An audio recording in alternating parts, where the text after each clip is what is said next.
මේ ගිය පහුගිය කාලේ හිටියා හැම තැනකම කම්මලේ වැඩබිමේ හැම තැනම හිටියා හොඳ සටන්කාමී චරිතයක්. වසන්ත සමරසිංහ. එතුමා මේ විදුලි බිල සම්බන්ධව පුදුමාකාර ප්‍රකාශයක් කරන ඇඟ කීරි ගැහෙන.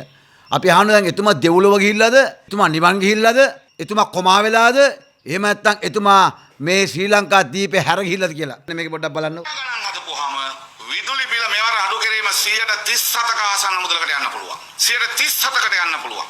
එනිසා අපි මහජන උපයෝගිතා කොමිසමේ කොමසාරිස්වරුන්ට ගිහිල්ලා කියලා ආවා මේ කොමිසම කාංචන විජේසේකරගේ නෙමෙයි මේ රටේ 2 කෝටි 20 ලක්ෂයක් ජනතාවගේ කොමිසම. මේ රටේ 60 ලක්ෂයක් වෙච්ච විදුලි පාරිභෝගිකයන්ගේ කොමිසම. මහජන උපයෝගිතාවට ගිහින් කියලාවලු මේක කාංචනගේ බූදලයක් නෙමෙයි මේම කියලා. දැන් ගිහිල්ලා කියලා ඉන්නකෝ වසන්ත සමරසිංහ මේක අන්ඩ්‍ර කුමාරගේවත් විදුලි බූදලයක් නෙමෙයි මේක ජනතාවට දහන් දෙන්න කියලා. දැන් බෑ. ඇයි කළු වෙච්ච වසන්ත සමරසිංහ සුදු වෙලා යනකොට හුලඟට වීසෙච්ච මිනිහා බුදුවම්මේ බඩ දාලා බෙල්ල දාලා දැන් වෙන්ද ඇන්දේ මීඩියන් නම් දැන් එක්ස්ට්‍රා ලාජ් අන්න පුනරුදේ. ඒ නිසා ඒ වසන්ත සමරසිංහ දැන් නැහැ. ඒ නිසා අනුර කුමාරලා මේ බලය ගන්න වේදිකාවල මේ විදුලි බිල 9000 බිල අඩු කරනවා 6000ට 3000ක් අඩු කරනවා. එහෙම කියලා එයා මහා මහේන්ද්‍ර ප්‍රසාදිනී ගත්තා පැන්න ජර්මනියට මෙහෙන් විදුලි වැඩි කරා. ඔන්න රටේ පුපුරුදේ.